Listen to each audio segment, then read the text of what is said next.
இந்த தாக்குதல பாத்தீங்கன்னா பொருட்சேதம் யாருக்கு அதிகம் என்று பாத்தீங்கன்னா ரெண்டு பேருக்கும் சமனான பொருட்சேதம் இருக்கிறது. மக்கள் அதிகமாக மரணித்தது என்பது ஈரானுக்குள்ள நடந்திருக்குது. காரணம் என்னன்னா இஸ்ரேலுடைய தாக்குதல்கள் பொதுமக்களை நோக்கி இருக்கிறது. மொசாதையை பாதுகாக்க முடியலன்னா வேற எதையும் தான் பாதுகாக்க போறாங்களா? எனவே கடுமையான ராணுவ பலவீனம் அவர்களுக்கு ஏற்பட்டிருக்கிறது. அமெரிக்கா இந்த யுத்தத்திலே நேரடியாக அவர்கள் இறங்குவார்களா மாட்டார்களா என்ற வாத விவாதம் தான் சர்வதேச அளவிலே சென்று கொண்டிருக்கின்றது. இவங்க என்ன நினைச்சாங்கன்னா ஈரானுங்கிறது ஒரு பழமை வாய்ந்த நாடாக பார்க்கப்படுகிறது. ஒருத்தர் ஒரு தொப்பியை போட்டுக்கிட்டு ஜுப்பாவை போட்டுக்கிட்டு இருக்கிறாருன்னா அவரை நம்ம மத அடிப்படையில் அறிஞர்னு பார்ப்போம். வெளியில இருந்து பார்க்குறவங்க இவங்களுக்கு என்ன அறிவு இருக்குது, இவங்க எப்படிப்பட்டாக்கள், இவங்களுக்கு சயின்ஸ் தெரியாது, இவங்களுக்கு உலகம் தெரியாது, டெக்னாலஜி தெரியாது, இப்படி நினைப்பாங்க. இதே மாதிரி தான் ஈரானையும் நினைச்சாங்க. அப்படின்னு சொன்னா உள்ள புகுந்து நம்ம அடிச்சிடலாம் என்று சொல்லி போனாங்க. ஆனா அடிச்சதுக்கு அப்புறம் தான் விளங்கிச்சு என்னன்னா நம்ம வெறும் மரத்தை கொத்தல, வாழை மரத்தை கொத்தின கதையா போச்சு. உள்ள போய் அகடு மாட்டிக்கிடுச்சு. எனவே நமக்கு வெளியே வர முடியல. ஈரானுடைய யுத்தம் பற்றிய செய்திகளும் தெரிந்த ஞானிகள் யாரும் ஈரானை சரண்டராக சொல்ல மாட்டார்கள் அப்படிங்கிறாரு. ஈரான் இருக்கக்கூடிய பிளஸ் என்னன்னு சொன்னா அவர்களுடைய பாலிஸ்டிக் ஏவுகணைகள். அவரை நாங்க நினைச்சா வெளியெடுக்க முடியும், ஆனா இப்போதைக்கு வெளியெடுக்க மாட்டோம்னா அவர் மிக இலகுவான இலக்குன்னாரு. அது எதுக்கு சொன்னாரு? நினைச்சா வெளியெடுக்க முடியும்னா என்ன அர்த்தம்னா பணமா வெளியெடுப்போம் அட்டாக் பண்ணி. ஆனா இப்ப எங்களுக்கு இலகுவான இலக்கு, நாங்க அதை செய்யலன்னாரு. ஏன்? அதுக்கு பிறகுதான் இன்னைக்கு ஆயத்துல்லா அலி காமனி என்ன சொல்லியிருக்கிறாருன்னு சொன்னா எங்கள் மீது விழுகிற ஒவ்வொரு அடியும் அமெரிக்காவினுடைய நலன்கள் மீது அதை விட பலமாக விழும். பக்கத்திலே இருக்கு, ஜோர்டான்ல இருக்குது, பக்கத்திலே அடிச்சிருவான். அப்ப இதெல்லாம் அடிக்கும். 50,000 படை வீரர்கள் அங்கெல்லாம் நிறுத்தப்பட்டதா சொல்லப்படுது. ஏற்கனவே 2 நாளைக்கு முன்னாடி மசூத் பெசக்ஷியன் என்ன சொன்னாருன்னு சொன்னா 50,000 பணப்பெட்டிகளை ரெடி பண்ணி வச்சுக்கிறோங்க அப்படின்னு சொன்னார். ஏன்னா இப்ப அவன் களத்துல இறங்கிட்டாங்க. ஈரானை பொறுத்தவரை வரலாற்றுல நீங்க ஒன்று புரிஞ்சுக்கிறீங்க, பாரசீகம்ங்கிறது யுத்தத்துல பைத்தியம் முடிச்சு ஆடுவாங்க அவங்க. இஸ்ரேல் மிகப்பெரிய ஒரு வெற்றியை இந்த யுத்தத்தில் பெற்றுக்கொண்டா இந்த அரபு நாடுகளுடைய நிலை மிக மோசமான நிலையாக மாறும். டொனால்ட் ட்ரம்ப் வந்தார்ல இப்ப சவுதிக்கு, அரபு நாடுகளுக்கு வந்தார்ல, வந்த நேரத்தில் ஒரு சின்ன விஷயம், இந்த பேர்ஷியன் வளைகுடா என்று இருந்ததை பெர்ஷியன் கல்ஃப்னு தானே அது இருந்தது, அதை பேரை மாத்தினாங்களா இல்லையா டொனால்ட் ட்ரம்ப் சொல்லி அரேபியன் கல்ஃப்னு மாத்தினாங்க.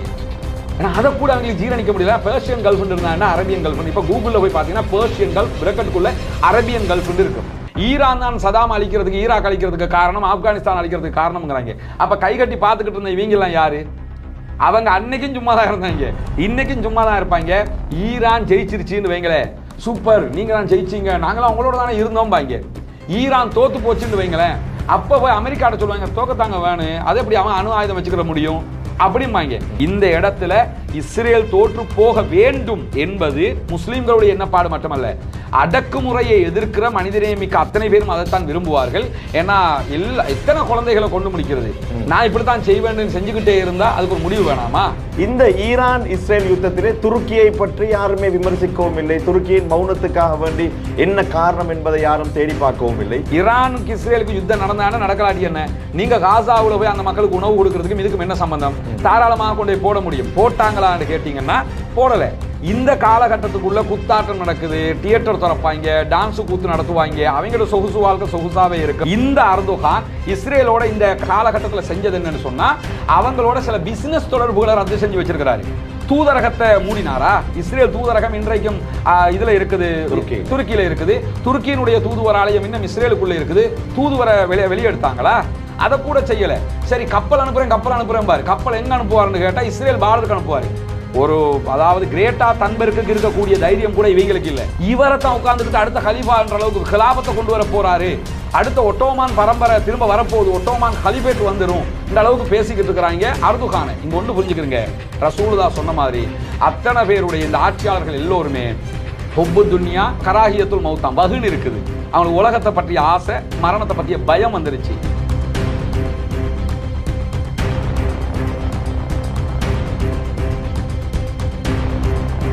முன்பள்ளி ஆசிரியர் பயிற்சி நெறி, உளவியலும் உளவளத் துணையும், கணனி, ஆங்கிலம் மற்றும் முகாமைத்துவ பாடநெறிகளுடன் HND, டிகிரி, மாஸ்டர்ஸ் வரையான பாடநெறிகள் அமேசான் காலேஜ் அண்ட் கேம்பஸ்.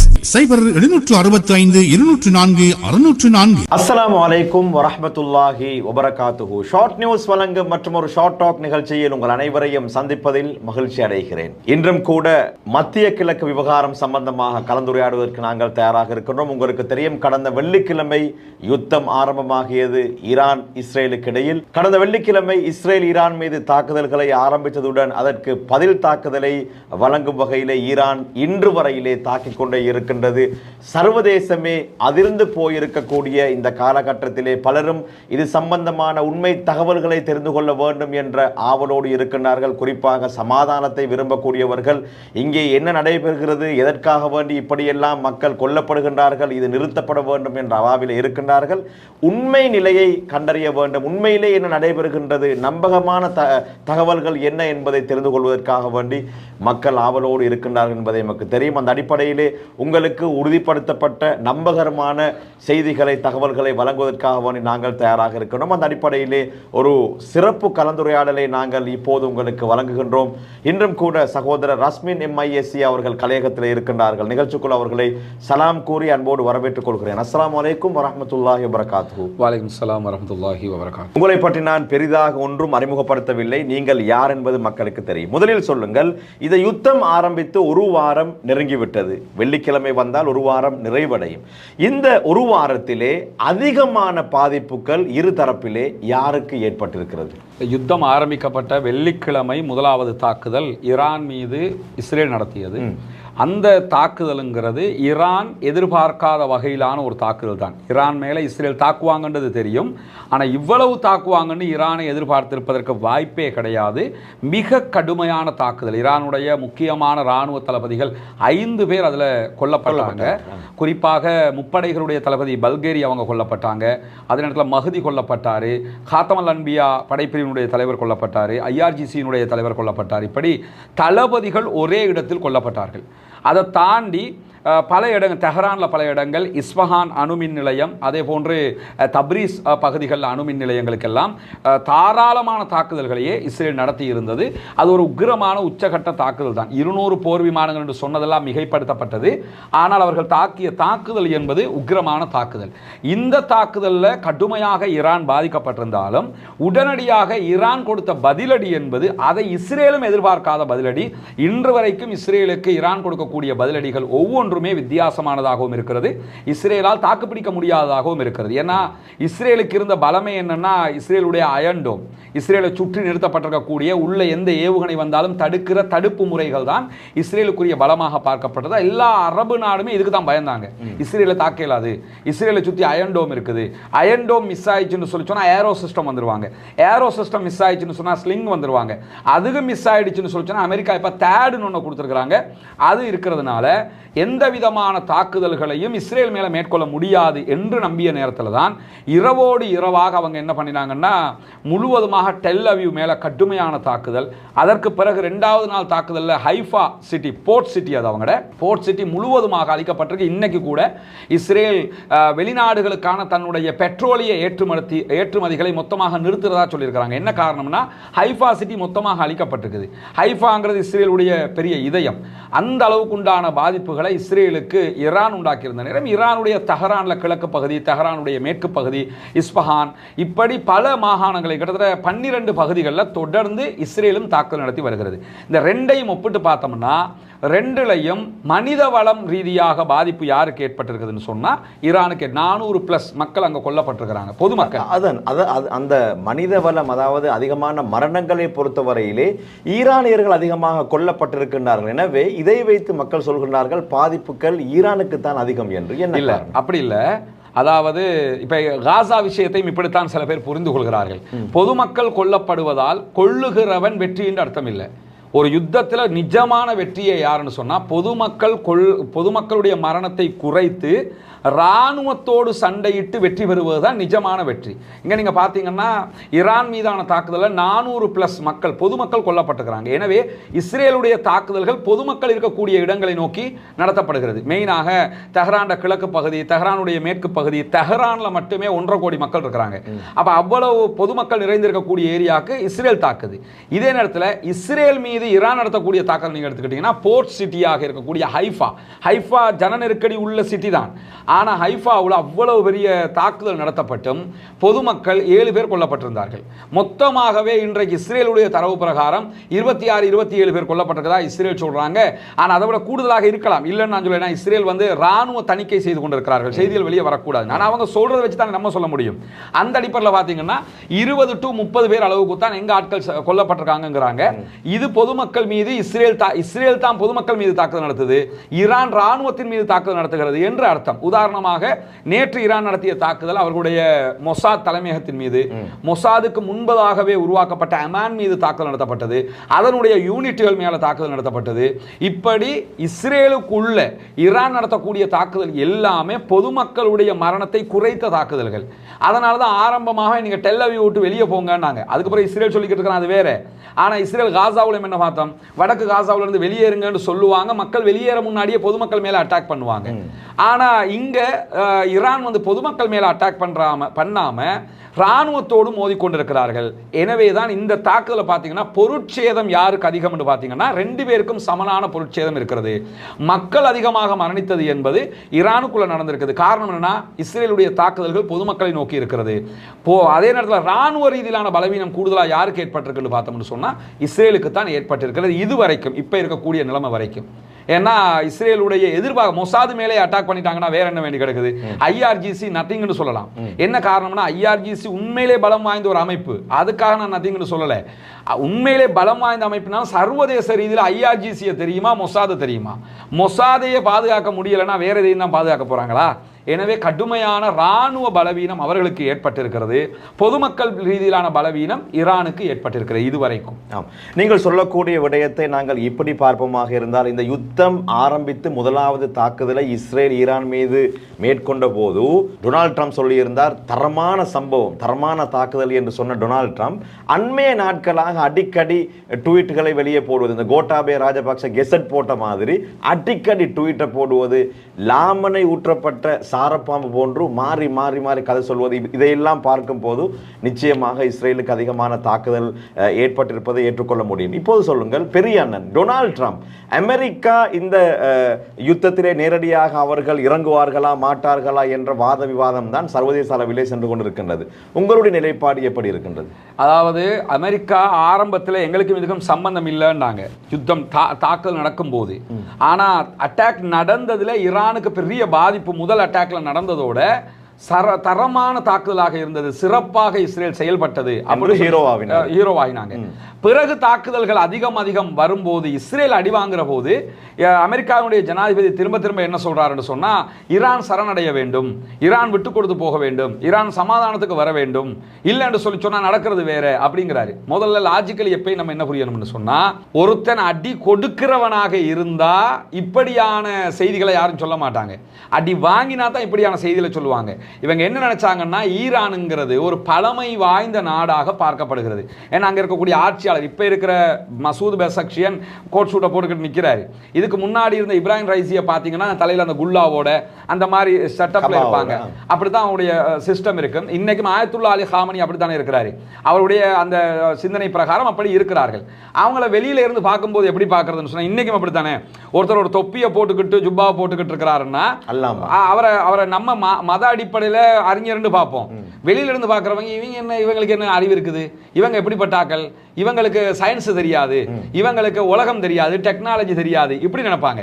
இதே மாதிரி தான் ஈரானையும் நினைச்சாங்க. அப்படின்னு சொன்னா ஈரானை பொறுத்தவரையில் அவங்க மதத்தை கட்டி பிடிச்சிக்கிட்டு இருக்கிறவங்க, அவங்க சிந்தனைகளை கட்டி பிடிச்சிக்கிட்டு இருக்கிறவங்க, அவங்களுக்கு டெக்னாலஜி தெரியாது, அவங்கள்ட்ட ஆயுதங்கள் இல்லை, கல்லுக்கும் கம்பு இதுகளை வச்சுக்கிட்டு பழைய மாதிரி தான் நிற்பாங்க, ஏதோ 2-3 ஏவுகணைக்கு அந்த மாதிரி வச்சிருப்பாங்க போல. ஏன்னா வெளியில ஒன்றும் தெரியா, ஈரானுக்குள்ள இருக்க மூடு மந்திரம் மாதிரி உள்ள என்ன இருக்குதுங்கிறது யாருக்கும் தெரியா. இதை வச்சுக்கிட்டு தான் ஈரான் வாய்ச்சவடால் விட்டுக்கிட்டு இருக்குது அப்படின்னு யோசிச்சாங்க. என்னோட ஈரான படை தளபதிகளை நீங்க பாத்தீங்கன்னு சொன்னா அந்த தளபதிகள் லிஸ்ட்ல இருக்கிறவங்க எல்லாம் நிறைய முடிவுகளோட இருப்பாங்க. பார்த்தாலும் என்ன தோணும், வயசாளி கொஞ்சம் பேர் இருக்காங்க போல, இந்த மாதிரி தான் நமக்கு தோணும். இப்படி இருந்த காரணத்தினால்தான் உள்ள புகுந்து நம்ம அடிச்சிடலாம் என்று சொல்லி போனாங்க. ஆனா அடிச்சதுக்கு அப்புறம் தான் விளங்கிச்சு என்னன்னா, நம்ம வந்து வெறும் மரத்தை கொத்தல, வாழை மரத்தை கொத்தின கதையா போச்சு. உள்ள போய் அகழு மாட்டிக்கிடுச்சு. எனவே நமக்கு வெளியே வர முடியல. இப்ப என்ன பண்றாருன்னு சொன்னா, உடனடியாக நீங்க வந்து டோட்டல் சரண்டர் ஆகணும் அப்படிங்கிறாரு. நிபந்தனையற்ற சரண்டர் ஆகணும்ங்கிறாரு. அதுக்கு தான் இன்னைக்கு ஆயத்துல்லா அலி காமனி என்ன சொல்லியிருக்கிறாரு, நாங்க எதுக்கு சரண்டர் ஆகணும்? ஈரானை பற்றிய வரலாறும், ஈரானுடைய மக்களை பற்றிய வரலாறும், ஈரானுடைய யுத்தம் பற்றிய செய்திகளும் தெரிந்த ஞானிகள் யாரும் ஈரானை சரண்டராக சொல்ல மாட்டார்கள் அப்படிங்கிறாரு. கூட என்ன சொல்றாருன்னு சொன்னா, ஈரானை பற்றி இந்த வரலாறு தெரிந்த ஞானிகள் யாராக இருந்தாலும் ஈரானோட வந்து வன்முறை மொழியில் பேச மாட்டார்கள். சண்டைக்கு வந்திருக்கவே கூடாது. நீங்க இப்ப சண்டைக்கு வந்துட்டீங்க, எனவே இந்த சரண்டர் ஆகிற கதை எங்கள்கிட்ட வரக்கூடாது அப்படிங்கிறாரு. இப்ப அமெரிக்காவை பொறுத்தவரையில அமெரிக்காவினுடைய அதாவது ஆயுதம் தாங்கிய கப்பல், விமானம் தாங்கிய கப்பல், வியட்நாம் போன கப்பல் வியட்நாம்ல இருந்து இப்ப மெடிட்டேரியன் சீயை நோக்கி வந்து கொண்டிருக்கிறது. இது வந்து சேர்றதுக்கு நம்ம 6 நாள் பிடிக்கும். இது எதுக்காக வருதுன்னு சொன்னா, அவங்க ஒன்றோ நேரடி யுத்தத்தில் குதிப்பார்கள், இல்லை என்று சொன்னால் அவர்களுடைய ஆயுதங்களை வழங்குவார்கள். இன்றைக்கும் அமெரிக்காவுடைய 9 செனட்டர்கள் என்ன சொல்றாங்கன்னு சொன்னா, நேரடியாக நீங்க யுத்தத்துக்கு போக கூடாது, ஆனா நீங்க என்ன செய்யுங்கன்னா இஸ்ரேலுக்கு ஆயுதம் கொடுங்க, மற்ற எல்லாத்தையும் பண்ணுங்க, சோல்ஜர்ஸை மட்டும் நேரடியாக அனுப்பக்கூடாதுங்கிறாங்க. அப்படி என்ன அர்த்தம் கேட்டா, இப்ப நடக்கிற யுத்தமும் அமெரிக்கா தான் பண்ணிக்கிட்டு இருக்காங்க. என்ன அவருடைய சோல்ஜர்ஸ் நேரடியாக வரல அப்படின்ற அர்த்தம். இதை தாண்டி இன்றைய தினம் யூரோப்பை நோக்கி 6 அல்லது 8 அவர்களுடைய டேங்கர்கள், பெட்ரோல் டேங்கர்கள், விமானங்கள் பறந்து கொண்டிருக்கிறது. அது எதுக்காக போகுதுன்னு சொன்னா, அடுத்ததாக அவர்கள் இஸ்ரேலை நோக்கி வரக்கூடும். அது வந்து அந்த தாக்குதல் விமானங்களுக்கு வானத்தில் நிற்கும் போதே பெட்ரோல் கொடுக்கிறது, சூப்பர் பெட்ரோல் கொடுக்கக்கூடிய டேங்கர்கள், அது பவுசர்னு வச்சுக்கணும், நகர்ந்துகிட்டு இருக்கும் போதே கொடுக்கிறது. அந்த டேங்கர்கள் போய் கொண்டிருக்கிறது. அப்ப இதெல்லாம் எதுக்கு அவங்க ரெடி பண்றாங்கன்னு சொன்னா, ஈரான்ட்ட இஸ்ரேல் தோத்துரும். ஏன்னா இந்த யுத்தத்துல ஈரான்ட்ட இருக்கக்கூடிய பிளஸ் என்னன்னு சொன்னா, அவர்களுடைய பாலிஸ்டிக் ஏவுகணைகள். இந்த பாலிஸ்டிக் ஏவுகணைகளை நீங்க எடுத்துக்கிட்டீங்கன்னா, இதுல சூப்பர்சோனிக் ஒன்று இருக்குது, ஹைப்பர்சோனிக் ஒன்று இருக்குது. இந்த ரெண்டும் அவங்க வச்சிருக்காங்க. சூப்பர்சோனிக்ங்கிறது மெனுவலி இயங்கக்கூடியது. மெனுவலி நம்ம இந்த இடத்த போய் தாக்கணும்னா அந்த இடத்த போய் தாக்கும், இடையில யாராவது கிராஸ் பண்ணினா அதை அழிச்சிடலாம். இதே நேரத்தில் ஹைப்பர்சோனிக்கை பொறுத்தவரையில் அப்படி கிடையாது. அது ஆட்டோமேட்டிக்காக திசையை மாற்றிக்கொள்ளும். அது போகிற வழியில் யாராவது குறுக்க வந்தா கூட அது என்ன செய்யும்னு சொன்னா, அதுவே திசையை மாத்திக்கிறோம். ஹைப்பர்சோனிக். இந்த ஹைப்பர்சோனிக்கை அயன்டோமால நிறுத்தவும் முடியாது. காரணம் என்ன சொன்னா, அயன்டோம்லயோ ஏரோ சிஸ்டத்துல இருந்தோ எதிர்த்தாக்குதல் நடத்துவதற்காக வரக்கூடிய ஏவுகணைகள் இருக்குதா இல்லையா, இது மணிக்கு 1500 கிலோமீட்டர் வேகத்தில் வரும் உதாரணமாக. இதே நேரத்தில் இந்த ஹைப்பர்சோனிக்கை பொறுத்தவரை 6000 கிலோமீட்டர் வேகத்தில் போகும். 6000 கிலோமீட்டர் வேகத்தில் போகிற ஒரு ஆயுதத்தை 1500 கிலோமீட்டர் வேகத்தில் வந்து தடுக்க முடியாது. அதனால தான் ஈரானுடைய ஹைப்பர்சோனிக் எல்லாமே கரெக்டா ஹிட் ஆகுது, போய் தாக்குதல் நடத்துகிறது. இப்படி அவர்களுடைய ஆயுத பலமே என்னன்னு சொன்னா, இந்த ஹைப்பர்சோனிக்கும் சூப்பர்சோனிக் ஆயுதங்கள் தான். இந்த ஆயுதங்களை வைத்து தாக்குதல் நடத்தும் போது இவங்க இந்த அளவுக்கு ஆயுதம் அவங்ககிட்ட இருக்கும்னு எதிர்பார்க்கல. இன்னைக்கும் என்ன சொல்றாங்கன்னா, ஈரான் இடத்துல நாங்க ஈரானுடைய பாலிஸ்டிக் மிசைல்ஸ்களை பாதிக்கு மேல அழிச்சிட்டோம் அப்படின்னு இஸ்ரேல் சொல்றாங்க.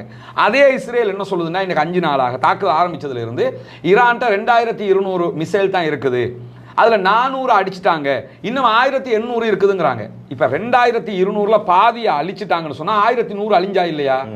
1100 அழிஞ்சது. அந்த 1100ல 400 ஏவிட்டாங்க என்று வச்சுக்கிட்டா இன்னும் 800 தானே அங்க இருக்குது, 700 தானே அங்க இருக்குது.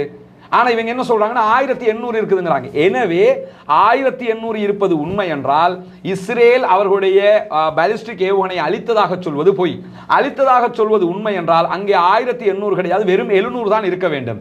இது ஏன் இந்த குழப்பம் வருதுன்னு சொன்னா, உண்மையிலேயே ஈரான்ட்ட என்ன ஆயுதம் இருக்குது, எவ்வளவு ஆயுதம் இருக்குது, எங்க வச்சிருக்கிறாங்க, ஒண்ணுமே இவங்களுக்கு தெரியல.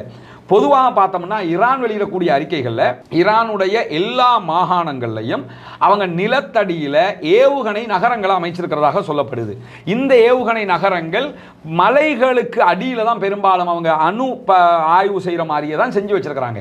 எனவே இந்த ஏவுகணை நகரங்களை அழிக்கிறதுங்கிறது அசாத்தியம். ஒரு வாதத்துக்கு நீங்களே யோசிச்சு பாருங்க, ஈரானுடைய ஏவுகணைகள் அழிக்கப்பட்டிருந்தால், பாலிஸ்டிக்கை பாதி அழிச்சிட்டோம்ங்கறாங்கல்ல, அழிக்கப்பட்டிருந்தா இன்ன வரைக்கும் ஈரான் பத்தி எரிஞ்சுக்கிட்டு இருக்கு. ஒரு இடத்துல ஒரு 100 பாலிஸ்டிக் இருக்குதுங்க, ஒரு பாலிஸ்டிக் வந்து விழுந்தே இஸ்ரேல் பத்தி எறிகிறத நம்ம பார்க்கிறோம்.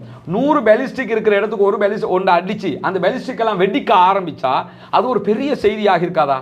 இன்னைக்கு எவ்வளவு பத்தி எரிஞ்சுக்கிட்டே இருக்குமா இல்லையா ஈரான்?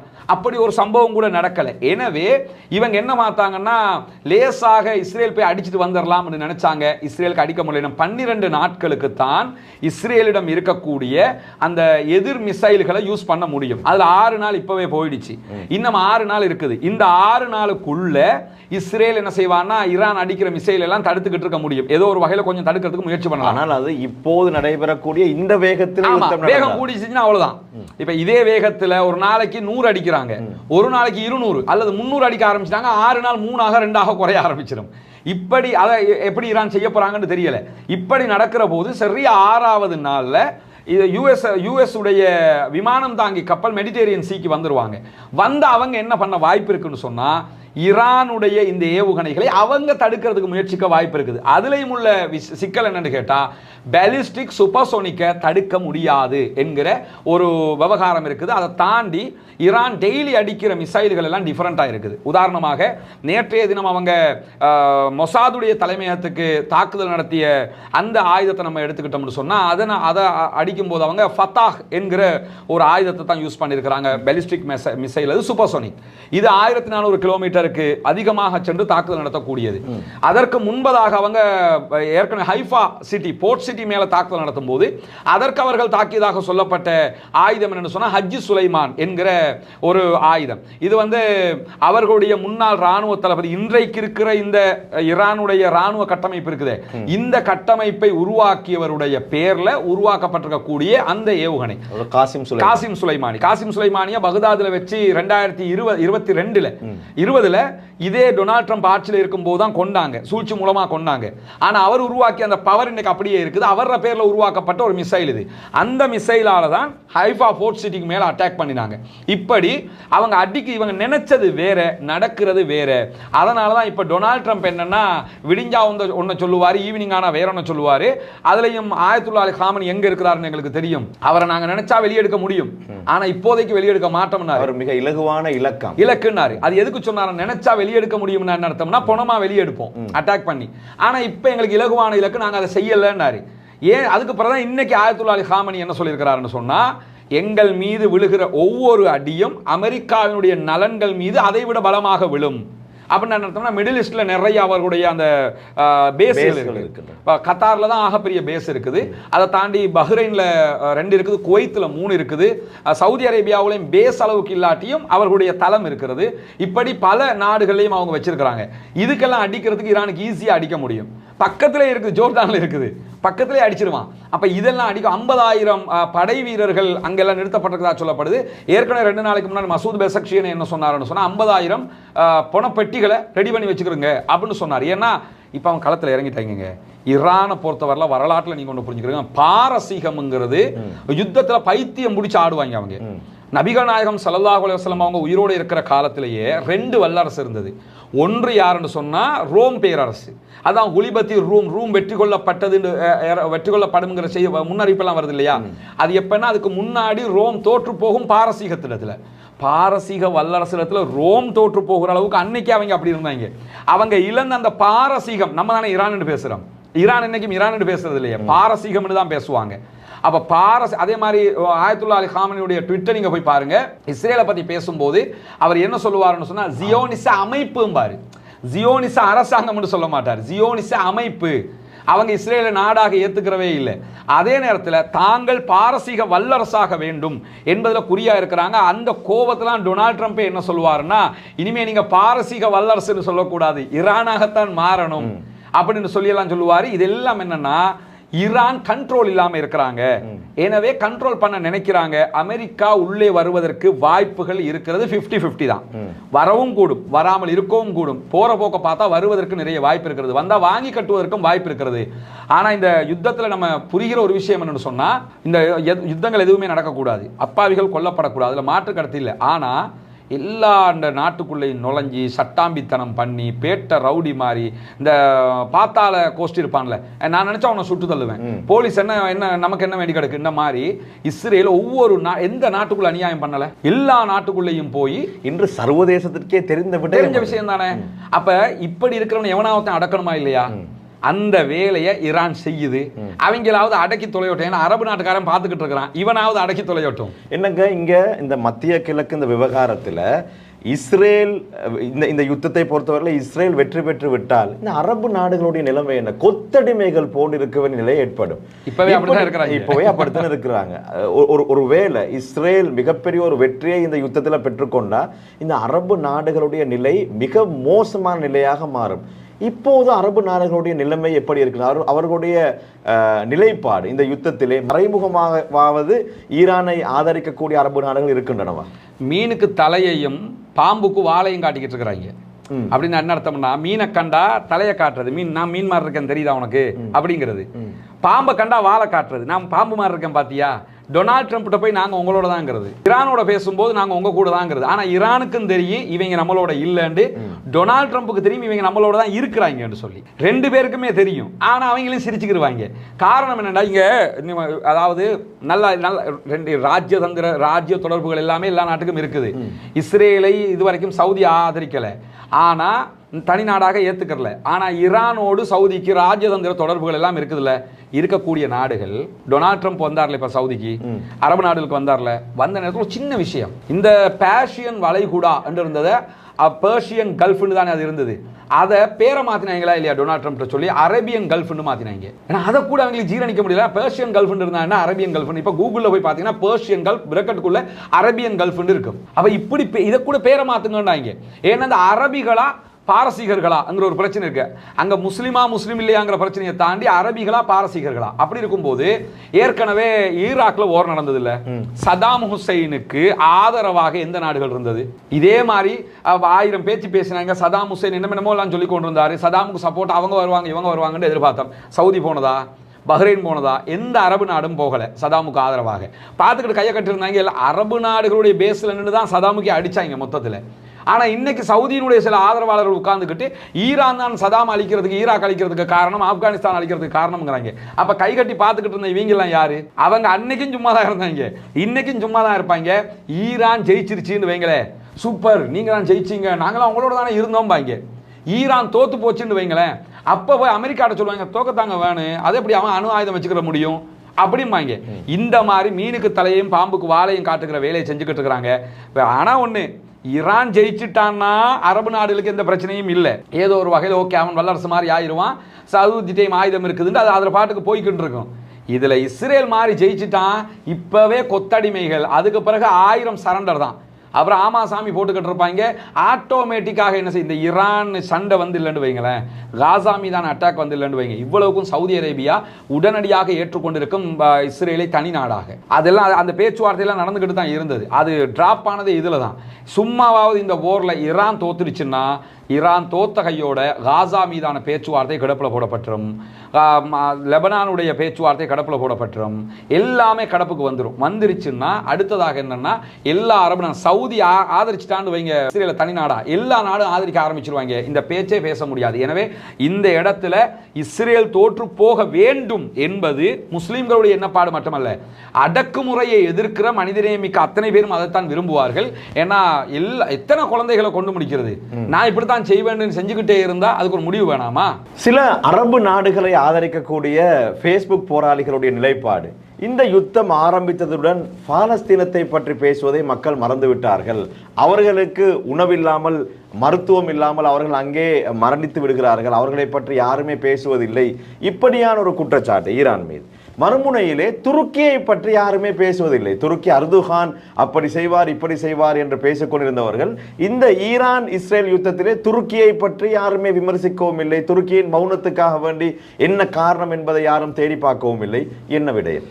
இல்லை, அதில் ரெண்டா பிரித்து விளங்கிக்கிறங்க. துருக்கி விவகாரத்தை தனியாகவும் இந்த விவகாரத்தை. இதில் இந்த அரபு நாடுகளை ஆதரிக்கக்கூடிய ஃபேஸ்புக் போராளிகள் இருக்கிறாங்கல்ல, அவங்க சொல்லக்கூடிய நீங்கள் சொன்ன அந்த வாதம், அதாவது ஈரான் இந்த இஸ்ரேல் வார் வந்ததோட காசாவில் அந்த அப்பாவிகளுக்கு கேட்க பார்க்க ஆள் இல்லை, ரொம்ப அநியாயம் நடக்குது, அவங்களுக்கு சாப்பாடு கூட கிடைக்க மாட்டேங்குது, அப்போ இந்த ஈரான் தலையிட்டதுனால, ஈரான் மேலே யுத்தம் வந்ததுனால தான் அந்த அநியாயம் நடந்ததுங்கிறாங்கல்ல. நான் என்ன கேட்குறேன்டா, இதுல அந்த காசாவினுடைய யுத்தம் வெறும் 2 நாளாக நடக்குதா 2 வருஷமாக நடக்குதாங்கிறத பார்க்கணும்.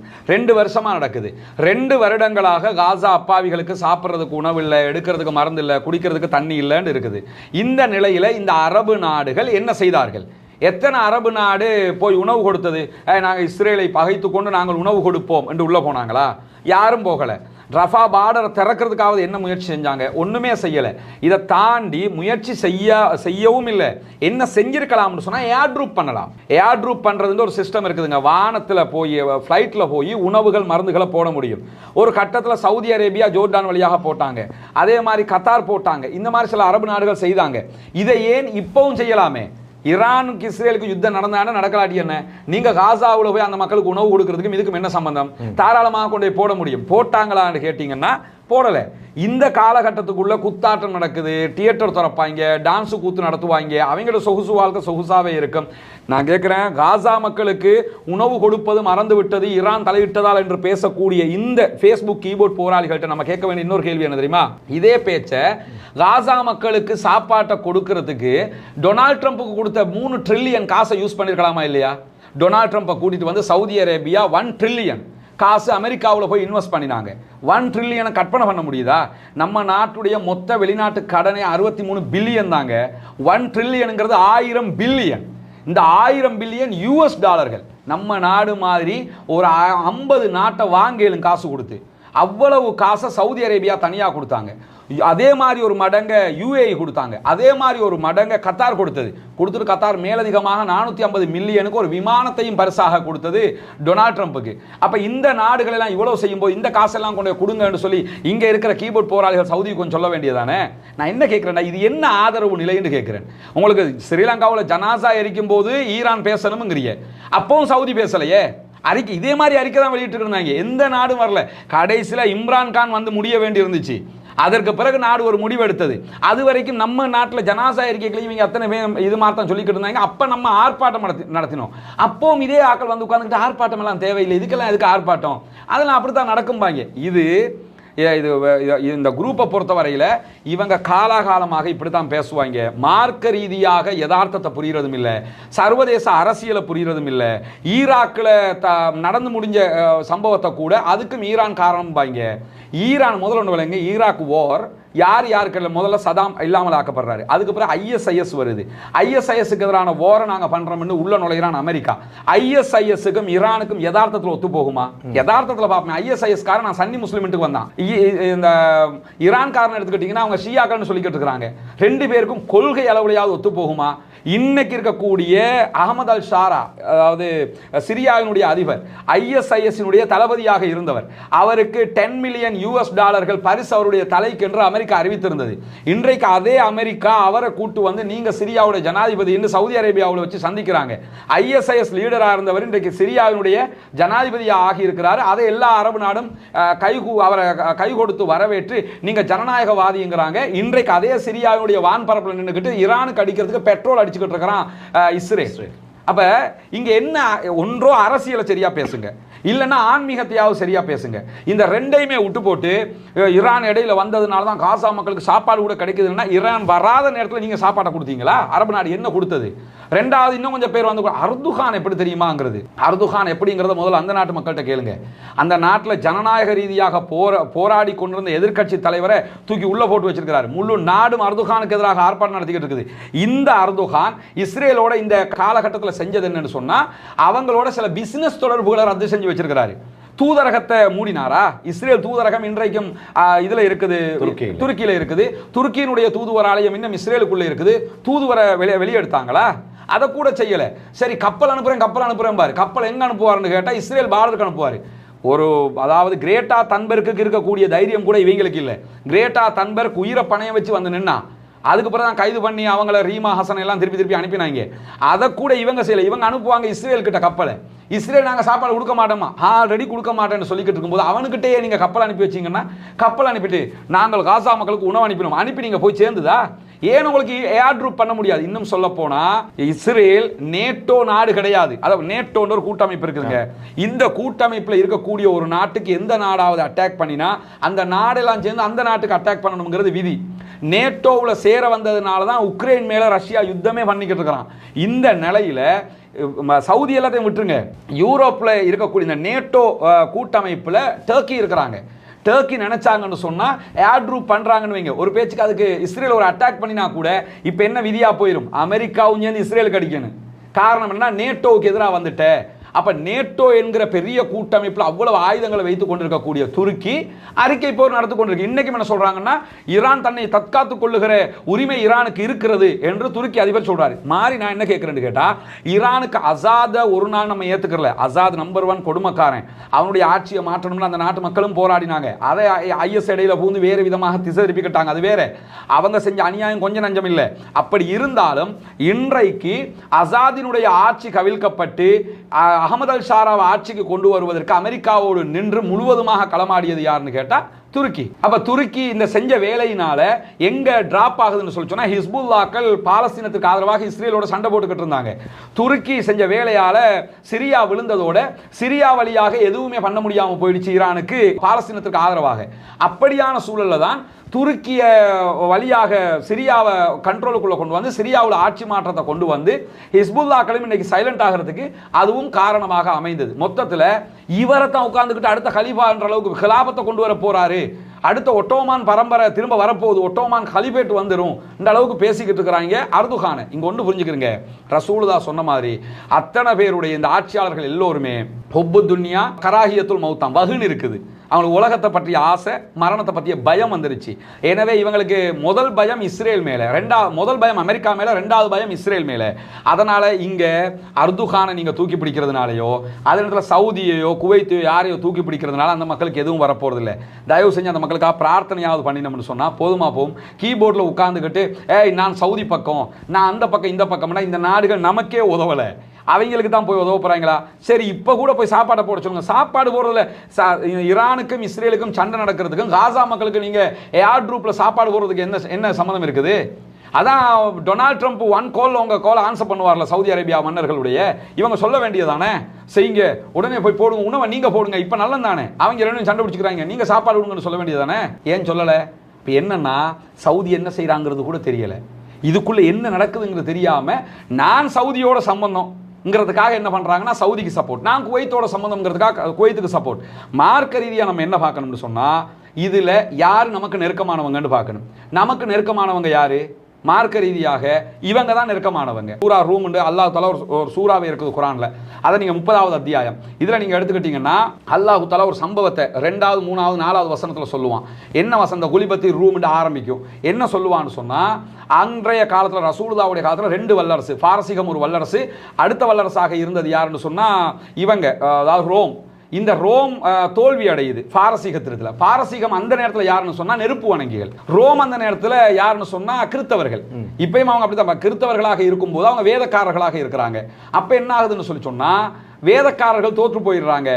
பல கடவுள் நம்பிக்கை கொண்ட இந்த நெருப்புகளை வணங்கக்கூடியவங்க ஜெயிச்சிடுறாங்க. இவங்க ஜெயிச்சதோட மக்கா காபிர்களுக்கு சந்தோஷம் வந்துடுது. ஏன் சந்தோஷம்னா, நம்மள மாதிரியே இருக்கிறவங்க ஜெயிச்சிட்டாங்க, நமக்கு எதிரான முகமது நபியும் குர்ஆன் ஒரு வேதத்தை வச்சிருக்கிறாரு, அவங்களும் வேதங்களை வச்சுக்கிட்டு இருக்கிறாங்க. எனவே வேதக்காரர்கள் தோற்று போனது இவங்களுக்கு சந்தோஷம், சஹாபாக்களுக்கு கவலை. ஏன்னா நம்மள மாதிரி வேதம் கொண்டு வச்சிருக்கிறவன் தோத்து போயிட்டான், பல கடவுள் நம்பிக்கை கொண்டவன் ஜெயிச்சிட்டானேன்னு சொல்லி. அப்பதான் அல்லாஹ் தஆலா குலிபத்தி ரூம் என்ற ரோமுடைய அந்த வசனத்தை இறக்கி ரோம் வெற்றி கொள்ளப்படும், அந்த நேரத்தில் நீங்க மகிழ்ச்சி அடைவீங்க என்கிற செய்திகளை சொல்றான். இது நமக்கு கற்றுத்தருகிற பாடம் என்ன? 2 பேர் இப்படி சண்டை எடுக்கிற நேரத்தில் நமக்கு நெருக்கம் யாருன்னு பார்க்கணும். இந்த நேரத்தில் நமக்கு நெருக்கமாக இருக்கிறது யாரு? ஈரானா இல்லையா? காசாவுக்கு நெருக்கமாக இருக்கிறது அவங்களா இல்லையா? அவங்களோட செயல்பாடுகளா இல்லையா? அப்ப இது குர்ஆனுடைய வசன பிரகாரமும் நம்ம இதைத்தானே புரிய முடியும். அப்ப குர்ஆன் நமக்கு அந்த வழிகாட்டலை தானே காட்டி தருகிறது. அப்ப இதை புரியாம கீபோர்டில் வந்து சொல்லிக்கோ. இப்போ நம்ம இதை சொன்னதுக்கு அப்புறம் கொஞ்சம் பேர் வந்து களமாடுவாங்க பாருங்களேன். இதெல்லாம் கண்டுக்கிட்டு வேலை பார்க்குற இடத்துல நான் இல்லை, இந்த கமெண்ட்டை எல்லாம் பார்த்துக்கிட்டு இருந்தோம்னு சொல்லிச்சோன்னா நமக்கு அடுத்த கட்டம் போக முடியாது. அதெல்லாம் நம்ம அடுத்து போய்கிட்டே இருக்கணும், அவ்வளோதான். சரி, முழு உலகத்திற்குமே தெரியும் இஸ்ரேல் யார், அவர்கள் செய்யக்கூடிய அடாவடித்தனம், அட்டூழியம், இதெல்லாம் முழு சர்வதேசத்துக்கே அறிந்த ஒரு உண்மையான விடயம். இப்படி இருக்க அண்மையிலே நிறைவடைந்த G7 மாநாட்டிலே பல முடிவுகள் எட்டப்பட்டிருக்கின்றன, அவற்றை சொல்லுங்க. G7 மாநாட்டில் ஒரு ப்ளஸ் ஒரு மைனஸ் இருக்குது. அதில் இருக்கக்கூடிய மைனஸ் என்னன்னு சொன்ன, இந்த ஈரான் சம்பந்தமாக இருக்கக்கூடிய விடயங்களை தாண்டி இருக்கக்கூடிய மெயின் மைனஸ் என்னன்னா, G7ல உக்ரைன் சம்பந்தமாக சில அறிவித்தல்கள் வரும், ரஷ்யாவுக்கு எதிரான அறிவிப்புகள் வரும் என்று சொல்லி ஜெலன்ஸ்கி நினைச்சுக்கிட்டு இருந்தாரு. ஜெலன்ஸ்கிற வாயில மண்ணை போட்டாங்க. அது சம்பந்தமா எந்த அறிவிப்பையும் அவங்க வெளியிடல. ஜெலன்ஸ்கியும் புரிஞ்சுக்கிறங்க இன்னொரு நெத்தன்யாகு தான், ரைட்டா? அப்போ ஜெலன்ஸ்கிக்கு அது பெரிய ஆப்பா போயிடுச்சு, அதை பற்றி எதுவும் பேசலை. ரெண்டாவது, அங்கே இருந்து டொனால்ட் ட்ரம்ப் பாதியிலே கிளம்பி வந்துட்டார். அதுக்கப்புறம் அவங்க ஒரு அறிவித்தல் விடுத்திருக்கிறாங்க. அந்த அறிவிப்பில் என்ன இருக்குதுன்னு சொன்னால், இஸ்ரேலுக்கு தன்னை தற்காத்து கொள்ளுகிற உரிமை இருக்கிறது அப்படின்னா, முதல்ல இஸ்ரேல் யார்கிட்ட யாரை தற்காத்து கொள்ளணும்? தற்காத்து கொள்றதுக்கு ஈரான் உனக்கு அடிச்சானா? இல்லை, ஈரானுக்கு தான் நீ போய் அடிக்கிற. ரெண்டாவது, ஒப்பீட்டு அளவில் ஈரான்ல அணு ஆயுதம் இருக்குதான்னு சொன்னா, அணு ஆயுத தடுப்பு மையம் என்ன சொல்லுதுன்னா, ஈரான்ல அணு ஆயுதம் இல்லைங்குது. அமெரிக்காவும் சொல்லுது ஈரான்ல அணு ஆயுதம் இல்லை, இந்த 3 வருஷமாவது பிடிக்கும் அணு ஆயுதம் ஈரான் தயாரிக்கிறதுக்குங்கிறாங்க. அப்படி இருக்கும்போது என்ன உனக்கு அச்சுறுத்தல் இருக்குது? ஆனா இஸ்ரேலை நீங்க எடுத்துக்கிட்டீங்கன்னா, இஸ்ரேல்ல 140க்கு மேல அணு ஆயுதங்கள் இருப்பதாக நம்பப்படுகிறது. அப்ப அணு ஆயுதத்தை வச்சுக்கிட்டு இருக்கிற உனக்கு அணு ஆயுதம் இல்லாத ஒரு நாடு எப்படி அச்சுறுத்தல்? அணு ஆயுதத்தை வைத்துக் கொண்டிருக்கக்கூடிய இஸ்ரேல் அணு ஆயுத தடுப்பு நிறுவனத்தினுடைய உறுப்பினர் கிடையாது சர்வதேச அளவில். அணு ஆயுதமே இல்லாத இந்த ஈரான் அணு ஆயுத தடுப்பு நிறுவனத்தினுடைய அங்கத்தவராக இருக்கிறது. அப்ப எல்லா வகையிலையும் சர்வதேச விதிகளுக்கு கட்டுப்பட்டிருக்கக்கூடிய ஈரான் எப்படி இஸ்ரேலுக்கு அச்சுறுத்தலாக இருக்கும்? எனவே இஸ்ரேல் தன்னை தற்காத்துக் கொள்ளுகிற உரிமை இருக்குதுன்னா, உன்னை வந்து அடிச்சா தான் தற்காத்துக் கொள்ளணும், உன்னை அடிக்கவே இல்லை. அதனால தான் ஈரான் என்ன சொல்லுதுன்னு கேட்டா, அதை விட எங்களுக்கு உரிமை இருக்குது எங்களை தற்காத்துக் கொள்றதுக்கு, எங்க மேல அடிச்சிருக்கிறான், அதனால ரிட்டர்ன் அடிக்கிறோம்ங்கிறாங்க. இந்த G7ங்கிறது பணக்காரர்களுடைய நாடு. இவங்க பெரும்பாலும் அமெரிக்காவுக்கு சப்போர்ட்டா தான் இருப்பாங்க, ஈரானுக்கு எதிராக இஸ்ரேலுக்கு சப்போர்ட்டிவா தான் இருப்பாங்க.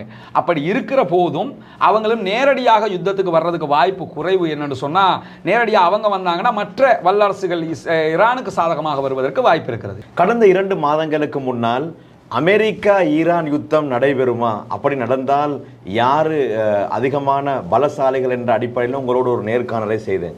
நீங்கள் மிக துல்லியமாக சொன்னீர்கள், நிச்சயமாக அமெரிக்கா ஈரானோடு யுத்தத்துக்கு செல்வதற்கான வாய்ப்பு இல்லை, அது நடைபெறுவதற்கான வாய்ப்பு அறவே இல்லை.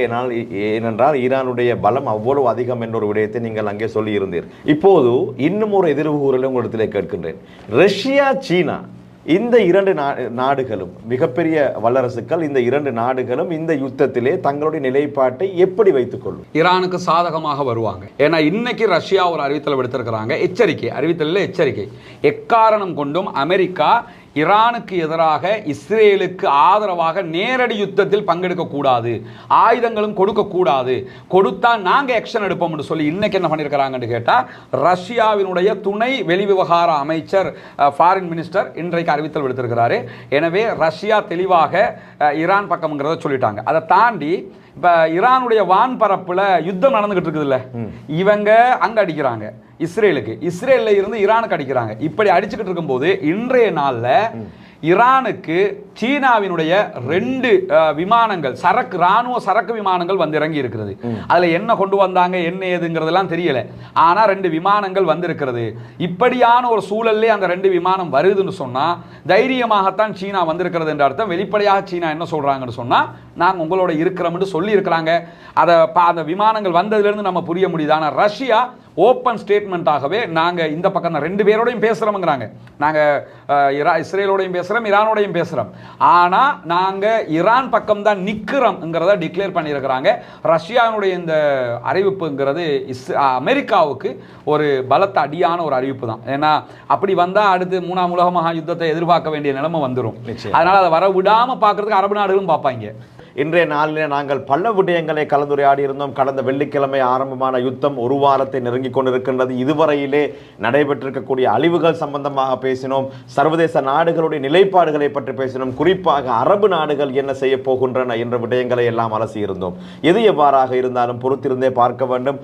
உலகத்திலே சமாதானம் மேலோங்க வேண்டும், சமாதானம் வர வேண்டும். எந்த நாடுகளும் யுத்தம் செய்யக்கூடாது, மனித உயிர்கள் பாதுகாக்கப்பட வேண்டும். அப்பாவி காசா மக்கள், பலஸ்தீனர்கள் நிம்மதி நம்மை போன்று வாழ வேண்டும் என்பதுதான் நம்முடைய ஆசையாக இருக்கின்றது, உங்களுடைய ஆசையாகவும் இருக்கும். அந்த அடிப்படையிலே இன்றைய நிகழ்ச்சிக்காக வேண்டி சகோதரர் ரஸ்மின் எங்களுடைய கலையகத்திற்கு வந்து பல விடயங்களை பேசியிருந்தார். எங்களுடைய அழைப்பை ஏற்று கலையகத்திற்கு வந்து அவருக்கு நன்றிகளை தெரிவித்துக் கொள்வதோடு AI தொழில்நுட்பத்தை பயன்படுத்தி பல பொய்யான வீடியோக்கள் பரவி வருகின்றன சமூக வலைத்தளங்களில். ரொம்பவே அவதானமாக அவற்றை நீங்கள் ஷேர் செய்யுங்கள். AI தொழில்நுட்பத்தை பயன்படுத்தி உண்மையை போன்று பல வீடியோக்கள் எடிட் செய்யப்பட்டு சமூக வலைத்தளங்களிலே வைரலாக பகிரப்பட்டு கொண்டே இருக்கின்றதை மிகுந்த அவதானத்தோடு